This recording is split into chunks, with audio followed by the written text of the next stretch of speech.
about to boldly go where I have gone before, but not for some time. Yes, Star Trek. I have got started this new series of video. That's what I intend to do, where I'm going to rewatch Star Trek and I'm going to review them episode by episode. Christ, imagine how many episodes of reviews that's going to be. A lot. I'm not going to rush through them. I'm going to meander through them. I'm going to take my time. Maybe 1-2 episodes a week and that's it. I don't want to overdo it and get burnt out. But yeah, so I'm not going to start at the very beginning with the original series or anything like that. I'm going to start with my personal favourite Star Trek series, and that is Deep Space Nine. Yes, now growing up, I used to watch Star Trek on TV, on BBC Two in reruns. And then when Next Generation came out, I remember my brother having rented the VHS videos, because when that came about in '87, I was about 11 years old, and I didn't like it. You know, that first season of Star Trek Next Generation isn't a good series. It isn't, is it? Come on. Let's get real here. And it wasn't until about season 4 that I got into Star Trek Next Generation, then went back and rewatched them in bulk. I mean, I was watching 4, 5, 6 episodes a day. You know, a mate had lent them to me on VHS where he'd recorded them, and I was just going through them like anything. But Star Trek Deep Space Nine is where it was at for me. That was the series that I jumped on board, no pun intended, when it first aired, and just kept with it until the end, and I loved it.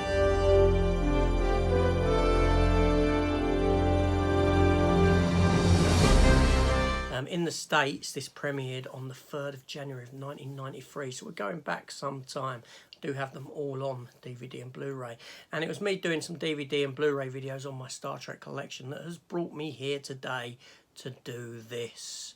So let's dive into Star Trek Deep Space Nine. Okay, so before I actually begin, like I said, this will be weekly, every two episodes a week, 1 episode a week, something like that. If that revisit interests you and me sharing my thoughts and us discussing older Star Treks, then hit the subscribe button, come and join the channel. Yeah, what else can I say? So, this here Star Trek, this is the second spin-off show of Star Trek, the first being the Next Generation, not including the animated series in this, live action. Now, this series was created by Rick Berman and Michael Piller, and this very first episode, Emissary, came at us directed by David Carson, with music by Dennis McCarthy. Wonderful, wonderful series. The cast includes, obviously, Avery Brooks as Captain Benjamin Sisko, Nana Visitor as Kira Nerys, the onboard Bajoran, Rene Auberjonois as Odo, Security Chief, Siddig El-Fadil as Dr. Bashir. Now, Siddig El-Fadil did change his name later on in life to Alexander Siddig. Terry Farrell stars as Dax. Cirroc Lofton as Benjamin Sisko's son. Cole Meany returns as Chief Engineer. As you know, he was on board, Miles O'Brien was on board the Enterprise and was in the very first episode of Star Trek The Next Generation.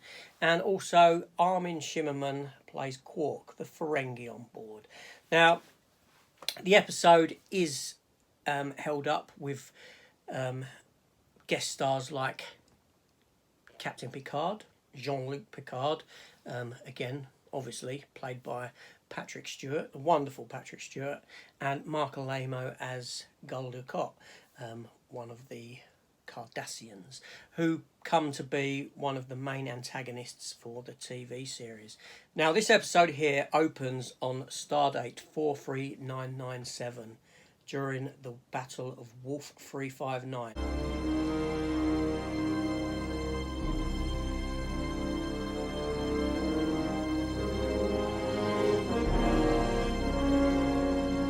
This is the battle that took place during the Best of Both Worlds episode, where the Enterprise and Starfleet fought the Borg.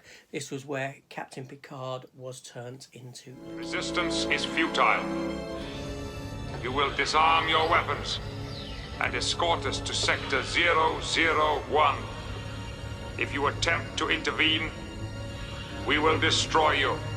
And we see Benjamin Sisko as the commander of the Saratoga, and his ship gets destroyed, and we see the death of his wife and the rescue of his son. This comes to play a big part in this episode. After these events, we jump forward 3 years to Stardate 46379.1, and Benjamin Sisko and his son are heading to Deep Space Nine, a space station that is located orbiting the world of Bajor.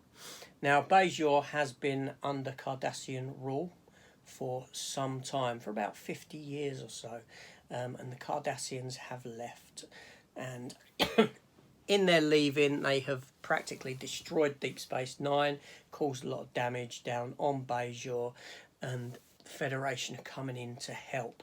Only when Sisko meets with Kira Nerys, the onboard Bajoran, who he's chosen as his number 2, or his number 1, she sees Starfleet as stepping in just to take over the occupation of Bajor that the Cardassians had done prior. Now, this isn't the case, obviously, but this is how she feels, which is understandable. Now, throughout the first episode, we are introduced to the rest of the characters. An incident occurs whereby Benjamin Sisko and Odo have to arrest Quark's nephew. And he comes to play a larger part in the series later on down the line. The episode primarily deals with the taking over of command of the space station, all the characters being introduced in their different ways,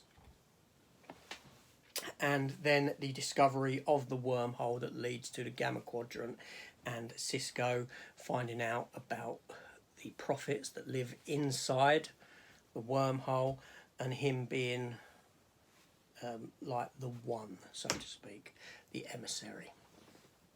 Now, this is a great episode, right? For me, I honestly think that this is the strongest Star Trek pilot episode ever made. That being said, it's not without fault. Some of the dialogue is clunky, some of the acting from the actors is clunky, because they've not got used to their roles yet, because they've just started. But what can I say? The opening scene, right? I'm not talking about Wolf 359, I'm talking about the opening credits. It shows the space station in all its glory. I mean, the space station looks fabulous, and it doesn't matter which angle you look at it from, much like the Starship Enterprise, it looks fabulous, but it doesn't matter where you look at it, it's the same. But the other great thing about this space station is it's dark, it's grey, and there's a lot of black in it where the shadows, you get shadows and that sort of a thing. You can imagine if all these lights were switched off, you wouldn't even see this space station in space. Now, this is, like I said, a Cardassian-built space station, and it feels very Cardassian because, you know, the look of them and how they look as a race of individuals with their grey texture, skin texture, and this sort of thing. It all works, and it's like this space station is a living component of them. Like, you know what I mean? It's based on them, and you feel it. Now, it's quite it's a nice revisiting this. I got a lot more out of it than what I did when I was younger. I have seen it a few times, obviously, but now I'm older, I'm seeing it through new eyes. Now, when Sisko does get involved with the life forms within the wormhole, it's a story of Sisko being trapped. Sisko has been stuck for 3 years with the death of his wife. This has affected him mentally, and this is a very personal story, these 2 episodes, because this is Sisko having to get over the death of his wife. When he first sees Patrick Stewart's Captain Picard, he's very off with him. He's very aggressive towards him almost. Bajor, it's been a long time, Captain. We met before. Yes, sir. We met in battle. I was on the Saratoga at Wolf 359.